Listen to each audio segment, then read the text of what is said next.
पाकिस्तान के प्रति नफरत हमारे मीडिया की जग जाहिर है। कंगाल हैं, भूखे मर रहे हैं, चीनी हो गई 100 रुपए किलो, ये चिल्लाएंगे। चीन का दोस्त पाकिस्तान, चीन की दोस्ती, पाकिस्तान बांग्लादेश की दोस्ती, तो हम तो एक तरह से घिरते चले जा रहे हैं ना। अब आपने जब ऑपरेशन सिंदूर किया, उसके बाद में आपने पूरी दुनिया में देखा कि पाकिस्तान ने किस तेजी से अपने आप को मजबूत किया। भारत के सिर पे या कहें भारत के इर्द गिर्द एक नया खतरा खड़ा होने लग गया है और ये हम यहाँ बैठे रह गए, हमारे इस तरफ और इस तरफ वाले दोनों लोग हमसे मिल गए और हम यहाँ पर बैठकर धर्म के आधार पर जिस तरह का नैरेटिव हमारे देश में फैलाया जाता है, वो अरे भाई उनकी चीनी 100 रुपये, उनका 1 रुपये में उनके 3 आते हैं, 3 रुपये आते हैं, तो उनका जो 101 रुपये चीनी होगी, 105 रुपये चीनी होगी, हमारे यहाँ 35 रुपये होगी। लेकिन ये नहीं बताएंगे पाकिस्तान ने अपनी पावर कितनी कमा ली, हमारे दोनों तरफ उसके दोस्त हो गए। ये इस तरह की जो ही जाते गले पड़ जाने वाली पॉलिटिक्स है। हम लोग की डिप्लोमेसी को क्या हुआ है? डोनाल्ड ट्रंप आपका सबसे सगा दोस्त होता था, जिसके लिए आपने वोट मांगे, इलाज, जिसका प्रचार किया, सब कुछ किया।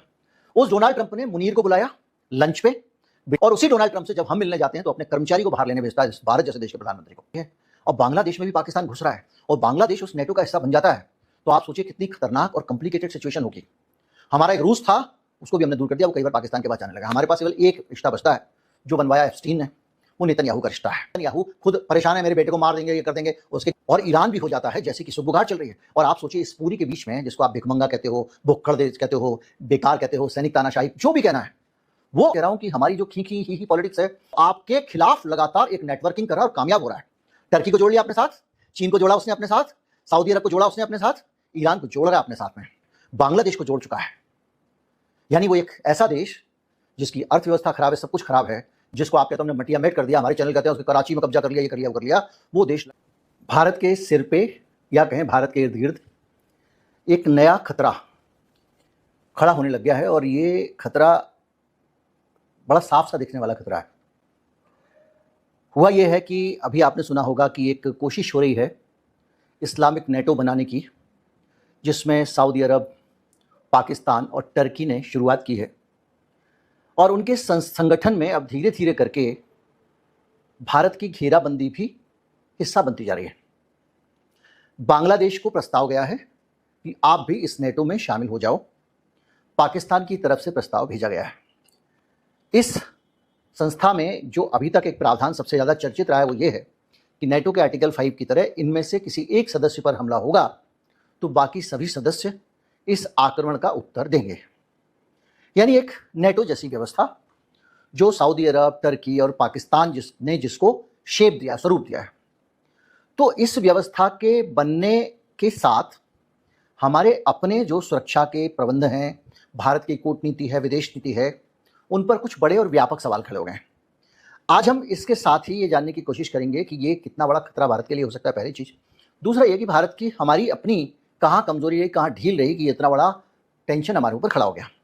बांग्लादेश 1971 में जब बना, तब से लगातार पाकिस्तान और बांग्लादेश के बीच में कोई बहुत अच्छे रिश्ते नहीं थे। दोनों के बीच में कोई कॉपरेशन नहीं था और बांग्लादेश का ज़्यादातर झुकाव भारत की ओर रहता था, और भारत की ओर झुकाव रहने के कारण वो चीन से भी एक अपनी दूरी बना के रखता था, और वो भारत पे विश्वास करता था और उसको लगता था कि भारत के साथ रह के हम सुखी हैं, खुश हैं, और हमको अब ज़्यादा किसी के साथ में रायते में ज़रूरत नहीं है। आपने शरण दी, ठीक है, लेकिन उनका इंटरनल मामला था, पर शेख हसीना को आपने शरण दी, वो आज भी आपके यहाँ पे हैं।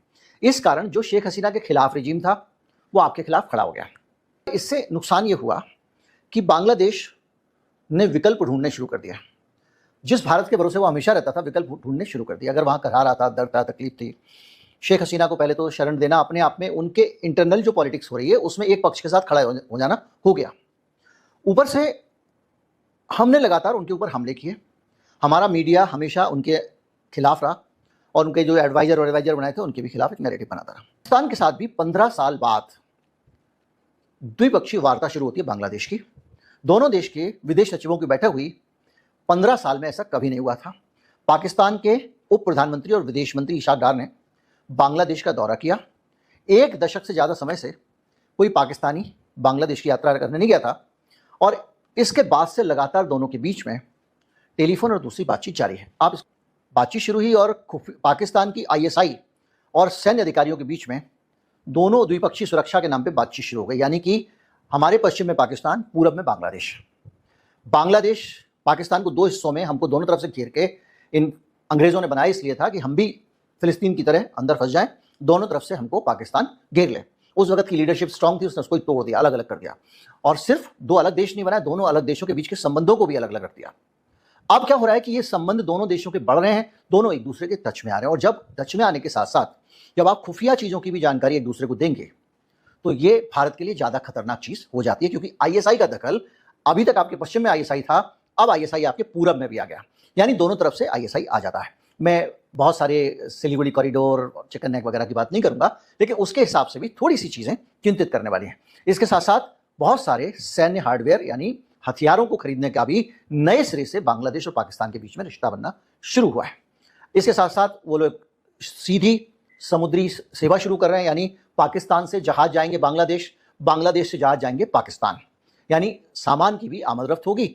व्यापार भी उनके बीच में बढ़ गया है, $865 तक, $1 बिलियन तक उनका व्यापार पहुंच गया है। दोनों देशों ने वीजा मुक्त प्रवेश की अनुमति दे दी है, बगैर वीजा के बांग्लादेश वाला जा सकता है पाकिस्तान और पाकिस्तान वाला जा सकता है बांग्लादेश। तो सहमति हो गई है, ये कब लागू होगा पता नहीं।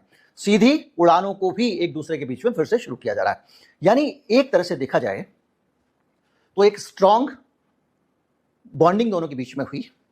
हम यहां बैठे रह गए, हमारे इस तरफ और इस तरफ वाले दोनों लोग हमसे मिल गए, और हम यहां पर बैठकर धर्म के आधार पर जिस तरह का नैरेटिव हमारे देश में फैलाया जाता है उसके जरिए हम इन दोनों को और एक कर रहे हैं। पाकिस्तान के प्रति नफरत हमारे मीडिया की जगजाहिर है, कंगाले भूखे मर रहे हैं, चीनी हो गई 100 रुपए किलो, ये चिल्लाएंगे। अरे भाई, उनकी चीनी 100 रुपए, उनका 1 रुपए में उनके 3 आते हैं, 3 रुपए आते हैं, तो उनके यहाँ जो 101 रुपए चीनी होगी, 105 रुपए चीनी होगी, हमारे यहाँ 35 रुपए होगी हो। लेकिन ये नहीं बताएंगे। कुल मिलाकर एक ऐसा माहौल बनाना, और उस सब के साथ में हुआ ये कि बिला वजह हमारे संबंध खराब होते चले गए। इस बीच में हमारे साथ में जो हुआ वो हुआ पहलगाम, और पहलगाम में, लेकिन इस घटना के बाद भी भारत को जो करना चाहिए था वो ये था कि हमको उस पूरे मामले में मुकदमा चलाते, दुनिया के सामने ले जाके प्रमाण रखते कि पाकिस्तान ने ऐसे किया वैसे किया। पाकिस्तान को आप दे देते डोजियर, वो कह रहा है दे दो डोजियर, दे दो, क्या फर्क पड़ता है। लेकिन उसकी जगह हमने कहा कि ना, हम तो मिलिट्री पावर से सबक सिखाएंगे, और हमने किया ऑपरेशन सिंदूर। उस ऑपरेशन सिंदूर के बाद से भारत की विदेश नीति और एक्सपोज होती चली गई। एक्सपोज मतलब हमारी सरकार की विदेश नीति की कमजोरियां सामने आने लग गई।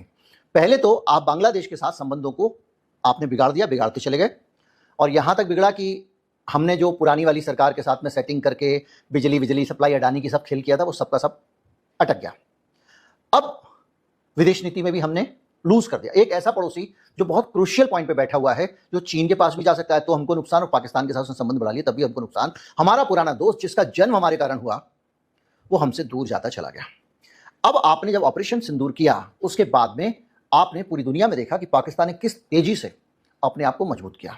आप बांग्लादेश को अगर एक तरफ रख के थोड़ी देर चलें तो आप ये सोचिए कि पाकिस्तान ने अपनी पावर कितनी कमा ली, हमारे दोनों तरफ उसके दोस्त हो गए, इधर भी उधर भी। आप एक गाना गाते रहते हो कि हमने जो है बलूचिस्तान में हमने ये वो, उन बलूचिस्तान के जो लोग हैं जो क्रांतिकारी होंगे आपके लिए या आतंकवादी होंगे पाकिस्तान के लिए, वो बहुत ज़्यादा वहाँ की तस्वीर बदलने वाले नहीं है। उन्होंने सरकार की घोषणा कर दी है, तो एक लंबा संघर्ष है जो आपको बहुत कुछ पे करने वाला नहीं है, और उस संघर्ष को आप जितना सपोर्ट करते हो ईरान आपसे दूर जाता है, क्योंकि बलूच विद्रोही अगर पाकिस्तान के अंदर है तो ईरान के अंदर भी है। और ईरान में उनके स्ट्रांग होने का मतलब यह कि आप जो चाबहार पोर्ट आपका एक कभी होता था, मुझे नहीं लगता कि दोबारा वो स्थितियां लौटेंगी, उस चाबहार पोर्ट के लिए भी आपको बलूच खतरा हो सकते हैं। पर उनको आप एलानिया, कभी तो लाल किले से भाषण से बोल देते हैं आप उनके समर्थन में। तो आपने पाकिस्तान के ऊपर जो हमला किया पहलगाम के बाद में, उसके बाद एक नया समीकरण खुल गया जिसने हमारी विदेश नीति को एक्सपोज किया। पहलगाम के बाद में हमने क्या किया, हमने ये किया कि पूरी दुनिया में अपने दूत भेजे, यानी हमारे सांसद गए अलग अलग जगहों पर, देशों में अलग अलग सरकारों को कन्विंस करने की कोशिश की, लेकिन किसी ने भी मुंह से ये बोल के नहीं दिया कि पहलगाम का आतंकवादी हमला पाकिस्तान ने कराया था या पाकिस्तान के खिलाफ कार्रवाई सही थी। सबने ये कहा कि सब में क्या कुछ ने कहा कि आतंकवाद अच्छी चीज नहीं है, नहीं होना चाहिए। पहलगाम हमले की निंदा कर दी, वो तो सभी कर देंगे, तो पाकिस्तान भी कर देगा। पर यहां पर हमारी एक कमजोरी सामने आई कि हमने इतने दिनों से जो हम जाके गले मिल रहे थे, कुछ हासिल नहीं किया। हासिल नहीं किया मैं इसलिए कह रहा हूं, और गले मिलने की बात इसलिए कह रहा हूं कि हमारी जो खी ही पॉलिटिक्स है, ये इस तरह की जो ही खी जाते गले पड़ जाने वाली पॉलिटिक्स है। सऊदी अरब तो आपका बड़ा सगा होता था भाई। सऊदी अरब तो वहां के आ रहे हैं शेख, यहां जा रहे हैं और उनके घर में घुस के मिल रहे हैं, मस्जिदों में जा रहे हैं मोदी जी। उस सऊदी अरब ने क्या किया, उस सऊदी अरब ने पाकिस्तान से पैक्ट किया। इस पूरे घटनाक्रम के बाद में पाकिस्तान जिस तेजी से बढ़ता जा रहा है, सऊदी अरब से उसका पैक्ट हो गया, टर्की से पैक्ट हो गया। और इस दौरान भी, ऑपरेशन सिंदूर के दौरान भी, हम सब जानते हैं कि चीन की तरफ से भरपूर मदद पाकिस्तान को मिली। टर्की से ड्रोन आए, और टर्की एक नेटो का मेंबर है, वहां से भी हथियार आए, और लगातार ये लोग एक दूसरे के नजदीक जाते जा रहे हैं। हम लोग की डिप्लोमेसी को क्या हुआ है?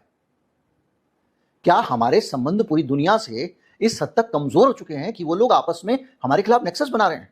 चीन का दोस्त पाकिस्तान, चीन की दोस्ती, पाकिस्तान बांग्लादेश की दोस्ती, तो हम तो एक तरह से घिरते चले जा रहे हैं ना। हमने जिस चीन के साथ झूला झूला, उस चीन ने पाकिस्तान का साथ दे दिया, उस चीन के पाकिस्तान के साथ चले जाने को देखा हमने। और हमने ये भी देखा कि उसी युद्ध के दौरान डोनाल्ड ट्रंप ने एकदम साफ घोषणा कर दी कि मैंने भारत पाकिस्तान के बीच में राजीनामा करा दिया है। 1 घंटे बाद सरकार का बयान आ गया कि हाँ जी, हमारे यहां हमारी बातचीत हुई है और मामला वापस हो गया है। उसके बाद से डोनाल्ड ट्रंप बार बार कह रहा है मैंने कराया, मैंने कराया, मैंने कराया, भारत सरकार जाएगी। तो इतनी सारी चीजें आप एक साथ देख रहे हैं, और इन चीजों को जब आप देखते हैं कि आपका सबसे, जिसके साथ में आपने सबसे ज्यादा ही किया, वो सऊदी अरब आपके खिलाफ खड़ा हुआ है। और अभी टर्की ने बार बार उसके मिलिट्री जहाज आ रहे हैं, पता नहीं क्या लेके पाकिस्तान में, ये खबर आई है। 10-11 जहाज आए हैं, भर भर के सामान ला रहे हैं टर्की में। सऊदी अरब के यहां पे बहुत सारा पैसा है। और अब बताऊं मैं आपको, ये ईरान को भी जोड़ रहे हैं अपने साथ, और ये बांग्लादेश को जोड़ने का प्रस्ताव दे चुके हैं। डोनाल्ड ट्रंप आपका सबसे सगा दोस्त होता था, जिसके लिए आपने वोट मांगे, इलाज, जिसका प्रचार किया, सब कुछ किया। उस डोनाल्ड ट्रंप ने मुनीर को बुलाया, लंच पे बिठा के खाना खिलाया, सब कुछ किया। और उसी डोनाल्ड ट्रंप से जब हम मिलने जाते हैं तो अपने कर्मचारी को बाहर लेने भेजता है, भारत जैसे देश के प्रधानमंत्री को, बाकी सबको लेने खुद बाहर आता है। उस डोनाल्ड ट्रंप पे कभी हमारे ऊपर सैंक्शन लगाए, कभी कुछ लगाया, अंड बंड संड जितना चाहता था हमारे खिलाफ बयान दिए, हमको धमकाया था कोविड के समय में। तो वो जो हमारा दोस्त था डोनाल्ड ट्रंप, वो पाकिस्तान के साथ क्या कर रहा है? पाकिस्तान के साथ में उसका प्यार मोहब्बत चल रहा है। वहां पे कह रहा है मैं तेल निकालूंगा, वहां पे कह रहा है मैं सोना निकालूंगा, और क्रिप्टो से उसको बहुत प्यार है। उसने क्रिप्टो मिंटिंग का काम शुरू कर दिया पाकिस्तान में, और वहां पर इन्वेस्ट कर रहे हैं। वहां पे पाकिस्तान में अमेरिका इन्वेस्ट कर रहा है उनका सोना निकालने के लिए, उनके सोने की खदानें निकली है पाकिस्तान में। और चाइना के साथ में पाकिस्तान का आप देख लीजिए, चाइना पाकिस्तान इकोनॉमिक कॉरिडोर बना ही हुआ है, रक्षा सहयोग चल ही रहा है, दुनिया भर की कंपनियां वहां बैठी हुई हैं। तो एक पूरी जो स्थिति बन रही है वो ये बन रही है कि हमने लगातार, भारत ने लगातार बहुत ज्यादा जो हमारा एज था, जो बहुत ज्यादा डिप्लोमेसी में हमारी एक बेहतर स्थिति थी, जिसको हम कहते हैं सुपर पावर। ऐसी थोड़ी हम छोटी मोटी सुपर पावर अपने आप को मानते थे, रीजनल पावर।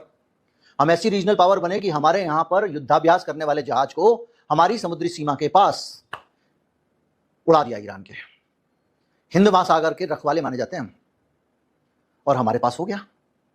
तो कुल मिला के अब जब सिचुएशन आ रही है, अब बांग्लादेश में भी पाकिस्तान घुस रहा है, और बांग्लादेश उस नेटो का हिस्सा बन जाता है, तो आप सोचिए कितनी खतरनाक और कॉम्प्लिकेटेड सिचुएशन होगी।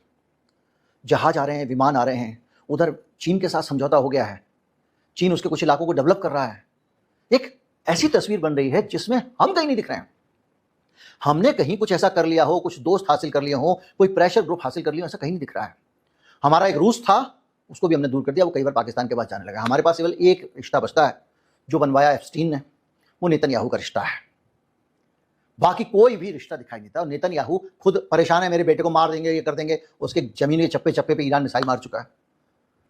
वो क्या करता है, वो हमारे यहाँ से हथियार बनवाता है, उनका दुरुपयोग करता है। उसने हमको और मुसीबत में डाल रखा है। बहरहाल ये जो बांग्लादेश का घटनाक्रम है, ये घटनाक्रम भारत के लिए खतरे की घंटी है।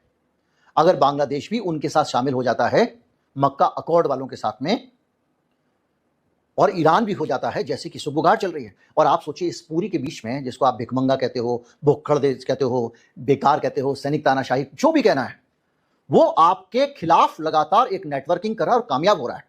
टर्की को जोड़ लिया अपने साथ, चीन को जोड़ा उसने अपने साथ, सऊदी अरब को जोड़ा उसने अपने साथ, ईरान को जोड़ रहा है अपने साथ में। क्योंकि ईरान की बातचीत में अगर वो मध्यस्थ है तो ये उसकी बड़ी भूमिका है। बांग्लादेश को जोड़ चुका है, यानी वो एक ऐसा देश जिसकी अर्थव्यवस्था खराब है, सब कुछ खराब है, जिसको आप कहते हो हमने मटिया मेट कर दिया, हमारे चैनल कहते हैं उसके कराची में कब्जा कर लिया, ये कर लिया, वो कर लिया। वो देश लगातार अपनी स्थिति मजबूत कर रहा है, भारत की धीरे धीरे धीरे करके घेराबंदी कर रहा है। और हमारे यहाँ पर सोशल मीडिया पे, होर्डिंग पे, यहाँ वहाँ, जहाँ तहाँ, मत पूछो कहाँ कहाँ फोटो लगी होती है। उस फोटो की सब लोग तारीफ कर रहे होते हैं, बढ़िया बढ़िया पोज में, बढ़िया बढ़िया कपड़ों में। यही डिप्लोमेसी है। गले मिलते हुए आपको बहुत वैरायटी ऑफ फोटोग्राफ्स मिलेंगे, मार्क जुकरबर्ग से लेकर, बिल क्लिंटन से लेकर, बिल गेट्स से लेकर, हर जगह तक। मेलोडी का फोटो भी मिलेगा, लेकिन सारी डिप्लोमेसी का कहीं पे कोई लाभ दिखाई नहीं दे रहा है। अगर आप भारत पर पाकिस्तान का रिएक्शन देखना और सुनना पसंद करते हैं, तो हमारे चैनल उज़ैर क्रिकेट को लाज़मी सब्सक्राइब करें। आपसे अगली वीडियो में मुलाकात होगी, तब तक के लिए अल्लाह हाफ़िज़।